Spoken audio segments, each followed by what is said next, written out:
Alright, hello. In this tutorial I'm going to show you how to do sprint animations as well as other additives for the new engine, which is Modern Warfare 19, Vanguard and newer. So the first thing we're going to want to do is we're going to open up Cordyceps and Greyhound and get our assets. So this assumes you already know how to do this. Okay, so what we want to do is get our animations here. Easier way to find all of them is to search the more specific name. Was it? I always forget. There it is.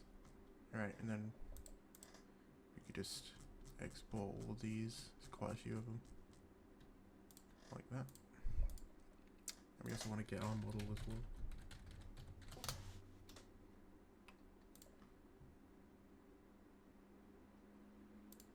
Like this.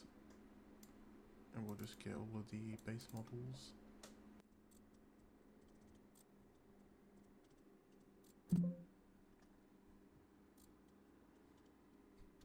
Okay, now what we want to do is we want to assemble our weapon in Maya, so I'm just going to drag in all my models here, like that, and now I'm just going to assemble them.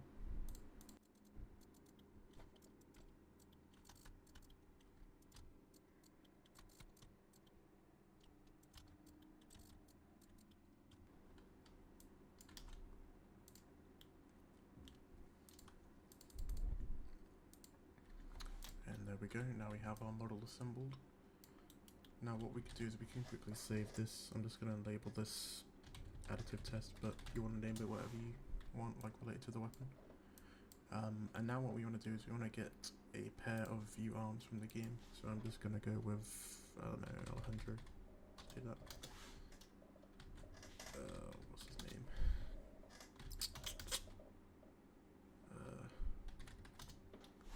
We'll just find any arms. There we go.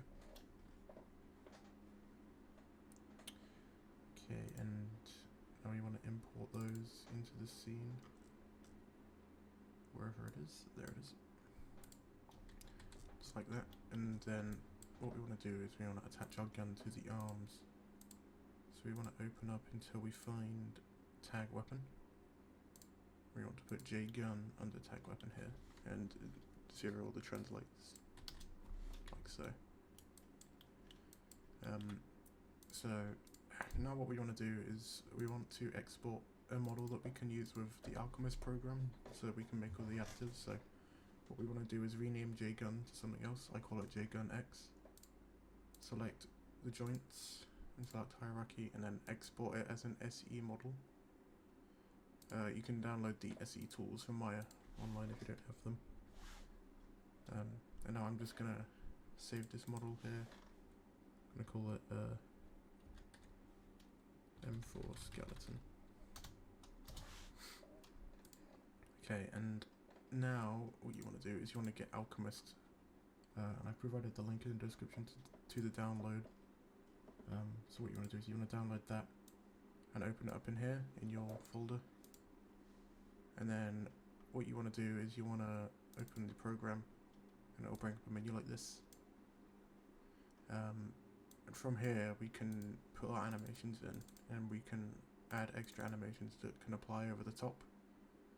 So I want to find the list of animations that we want to put additives on and drag them in. For now I'm just going to do the sprints, but you can add additives to any animation. Additives are just animations that go on top of others, so the sprint animations go over the idle. Same thing for slides and stuff like that. Here we are. So yeah, I dragged and dropped the idle. I'm going to do that a couple more times because we want 3 sprint animations. And now that I've done that, I want to select them all and click the left hand pose file.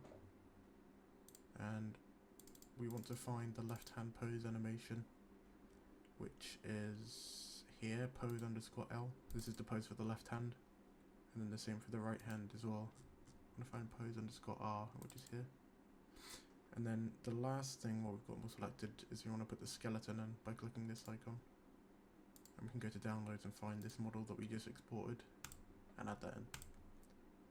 So now we've got these three animations set up just at the basic level. We can rename the output here, so I'm going to rename this sprint in.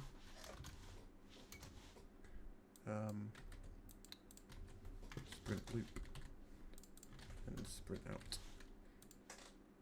And I can also change the output folder. I'm not going to bother, I'm just going to... Actually, yeah, I'll just put them there. You should make a folder in Alchemist for these though, like I have made an output folder here for all my weapons. I'm just going to copy that over to all the other ones, like that. Okay, before we do anything, I think it's good to save the Alchemist project just in case anything goes wrong. So I'm going to save this as M4 test.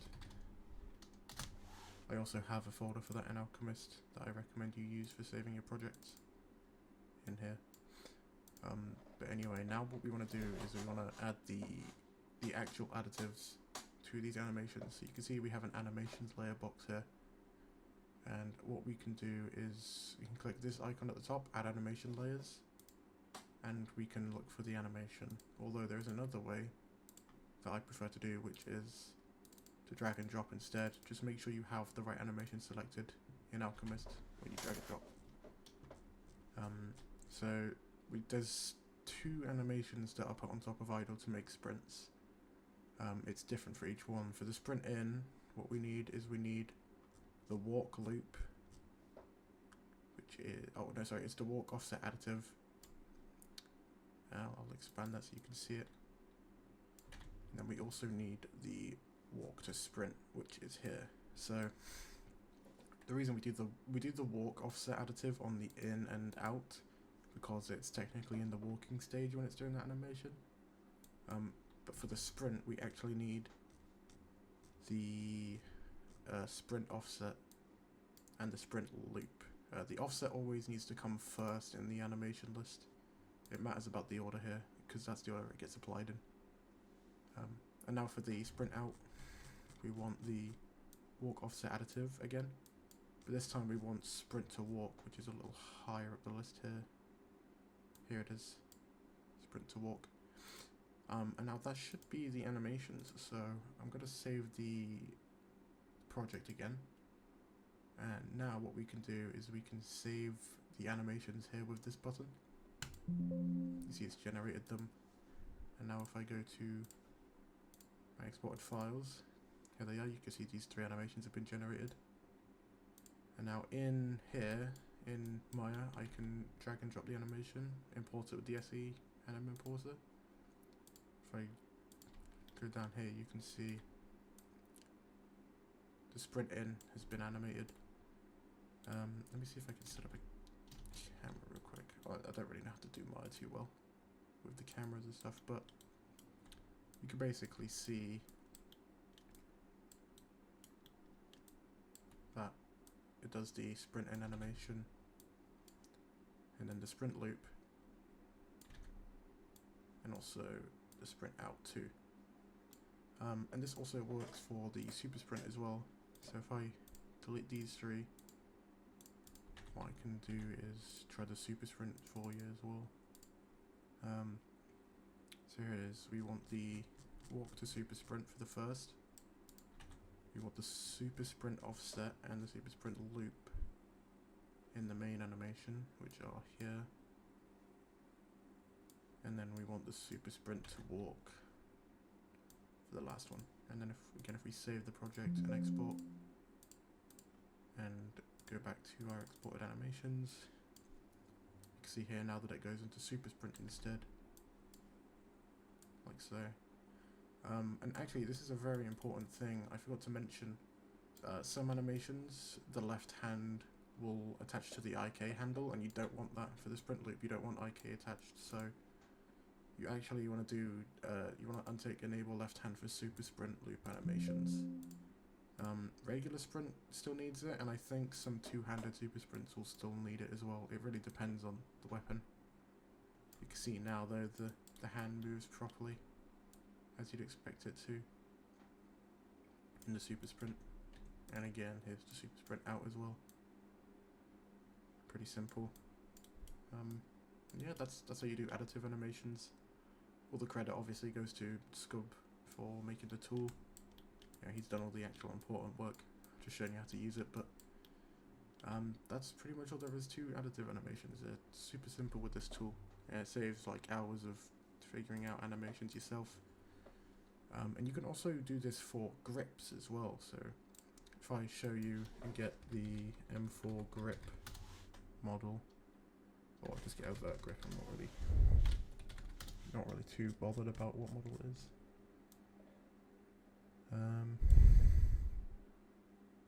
Oh damn it. Grip models are so annoying to find sometimes.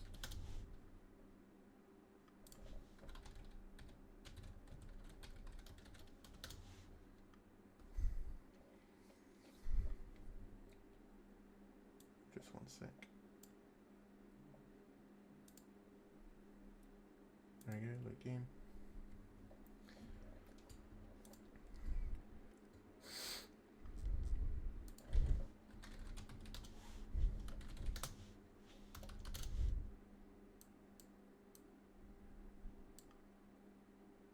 Oh, you know what? Whatever. We'll use the Tech 9 grip. I don't know, man. It's just a model at the end of the day, just for reviewing purposes. There we go, there's a vertical grip.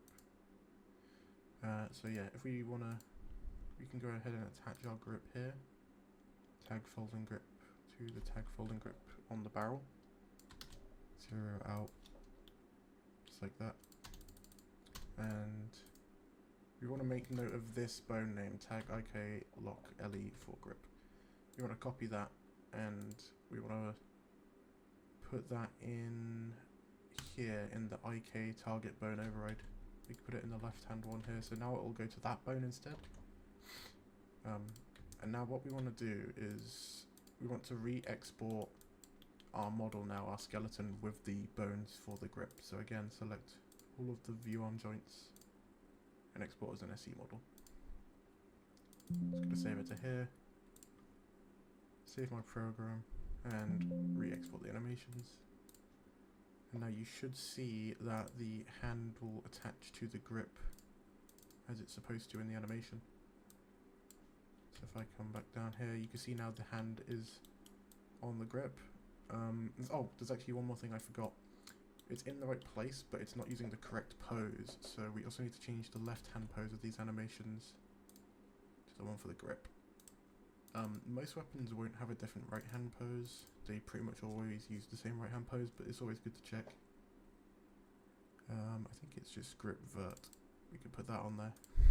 Save, re-export, and let's check it out now.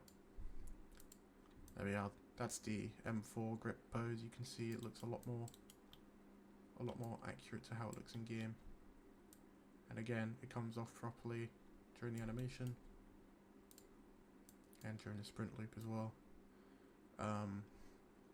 Oh, I also forgot the super sprint loop usually wants the original left hand pose because it uses that for the running part where he like jogs, because you can see the hand there.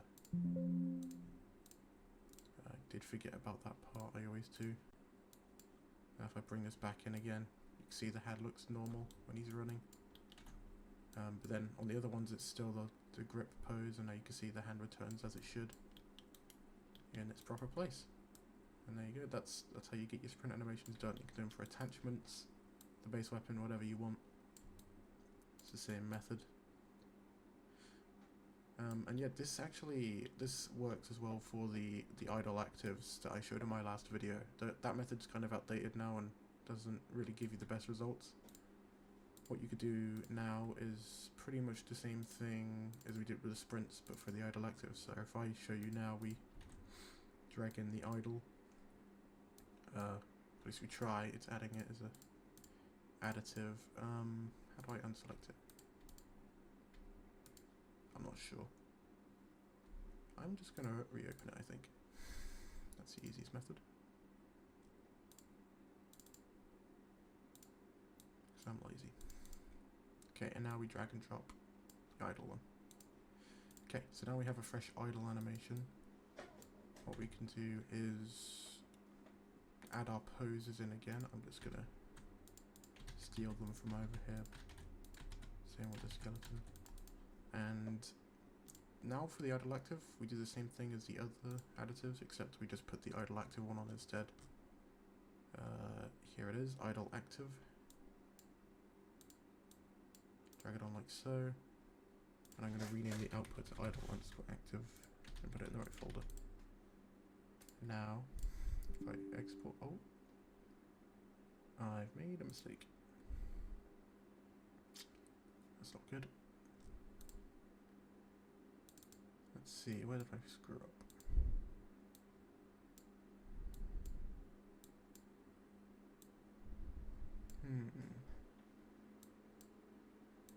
I see. The output path. I also did forget about the foregrip override as well. Okay, you can see, even like I spent a lot of time on this, you still make mistakes. You just gotta try again, make sure you've set everything the correct way.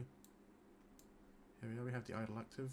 This one's a long animation, so it's going to take a little bit of time to import, but you can see here now, if I just press play, we've got the active idle movements with a foregrip, and it's perfectly attached. You see the IK handle keeps the hand in place as it should. It doesn't jitter around really. Stays exactly as it should on the gun. That's pretty much all there is to the whole additive thing. This tool basically saves you hundreds of hours making additive animations in Maya by doing it all for you. Yeah, I hope this tutorial was useful. If you have any questions or like you need help, then ask me in the comments and I'll help you out. Thank you for watching, and I hope this helps.